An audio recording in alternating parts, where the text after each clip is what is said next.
best friend went missing 3 years ago. He just posted something on his Snapchat story.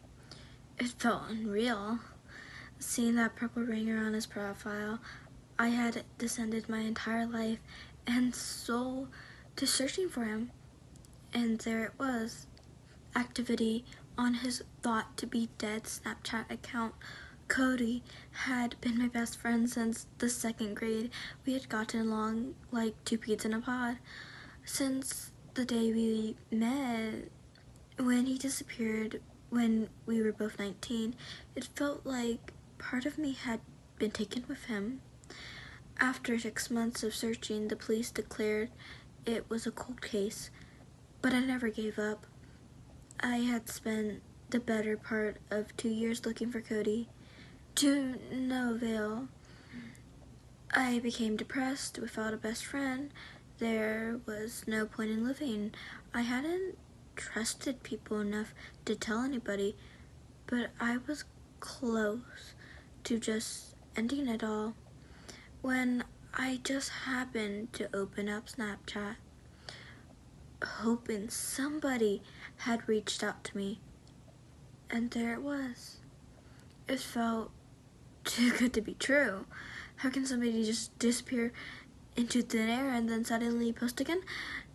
Taking my breath, I opened it. It wasn't much, but then again, I don't know what I was expecting. And it's not like I thought I'd open it and all of a sudden Cody would be there, smiling at a party saying, "I'm back," or something. It was just a black screen with simple words. "Hello, Daniel." Daniel was my name. He specifically mentioned me.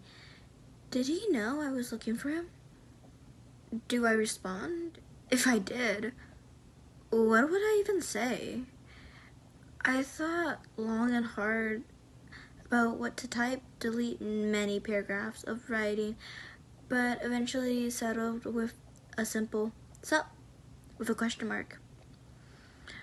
I saw his Bitmoji, the animation, brown hair and freckles, with a blue t-shirt that had been absent in my life for the past 3 years, popped into the screen. I almost jumped. My hands started shaking as I saw him typing. I was scared. I was sweating so much I could have dropped my phone. It's been a while. I thought about how to respond to that. Fuck yeah, it's been some time. Care to explain, Cody? Sup? I cursed myself for being so dry, but I knew that if I did anything else, I'd end up sending him an entire essay. I'm sorry that I left you. I can't explain anything, but I'm here now. After that, we just talked, shooting the shit. It was like he never left. He was the same Cody from all those years back. For a few hours, the darkness of the world faded away. Cody was here, and that's all that I cared about. He didn't even tell me what happened, and he never showed his face. A little part of me thought it was a scam. Maybe somebody had stolen his phone somehow and catfished me, but I could tell it was Cody. I had talked to him every day since we were 8. I could pick up his mannerisms, and without a doubt, it was Cody. After a while, I decided to tell him about the past 3 years, everything, the years I spent searching for him, the missing posters that used a photo of him that I knew he hated, every last detail. I even trusted him enough that I told him about how I was depressed. "I know," he responded, which confused me. When I asked him if he could send me his location so I could see him again, he said, "I'm not allowed to let you join me. It's not time." The more I talked to him, though, the more things felt off. I mean, it was surely Cody, don't get me wrong, but something wasn't right. Every time he texted me, it felt like he was withholding something. Like he knew something I didn't.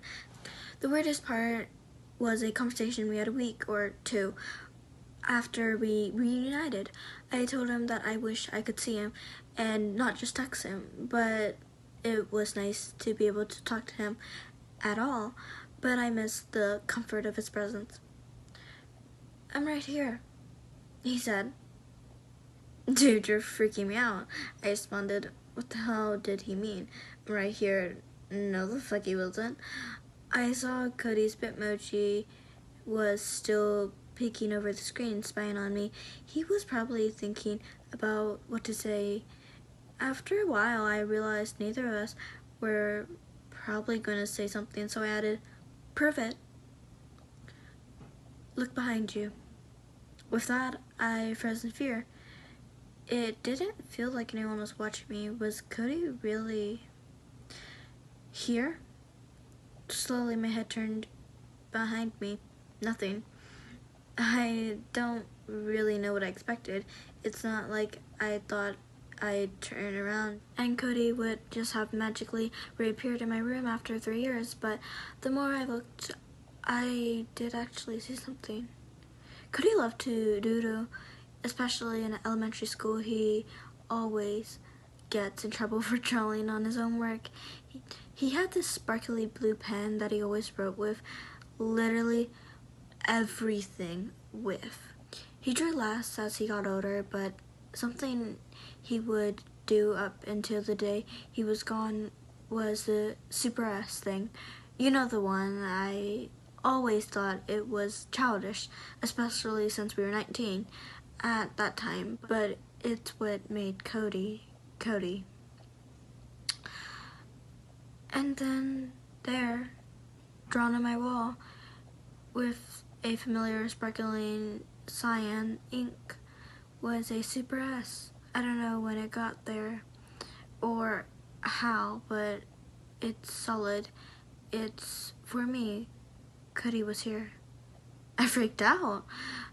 I didn't talk to Cody as much after that.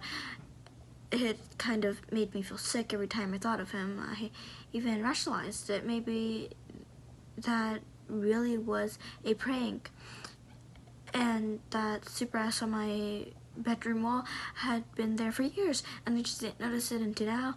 But as I had been getting better, the world didn't seem gray anymore. I thought back to the time before Cody came back into my life and how close I was to leaving the world, even if it was a scam. He kind of saved my life. Suddenly my phone rang and I jumped up. The sheriff's office? Why was the sheriff's office calling me? Cautiously, I picked it up. "Hello?" "Daniel Grin." "Yes, this is him." "Please report to the sheriff's office immediately. We need your assistance to identify a body," the voice on the other end of the phone said, and I felt my body freeze up. Maybe it wasn't who I thought it was. Then maybe it really was only to be one person. I felt like I was in a trance as I walked to the sheriff's. I opened the door where one of the officers greeted me. "Come along, Mr. Greens." "Who is it?" I asked immediately. The officer shifted his weight. "You were the emergency contact for Cody McLean, right?" My heart sank. I nodded. "We just discovered the body from a lake the same age and height as McLean. We need you to identify the body." He took me into a room where a rotted body laid. It was boosted. It was old, but it was Cody. I knew. Best friends could tell. "How old is the body?" I asked. "I'm not sure if I can release that info, sir.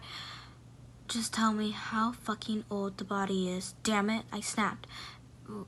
We were estimating it's about 3 years ago, around the time he went missing." So that begged the question, if Cody was dead, then who had I been talking to? I felt like vomiting. This couldn't be real. I knew it was Cody. His energy was unmistakable. But he was dead. I thought back to how lost I was before he started texting me his weird messages, how he wouldn't show me his face. I'm not allowed to let you join me. It's not time. The way he responded when I wanted to see him. Was Cody protecting me? Was it possible that he did this all to keep me from killing myself? It was all too much to think about. Just then, my phone went off. It was a sound I was way too familiar with. A bright bing from a Snapchat notification. Cody is typing.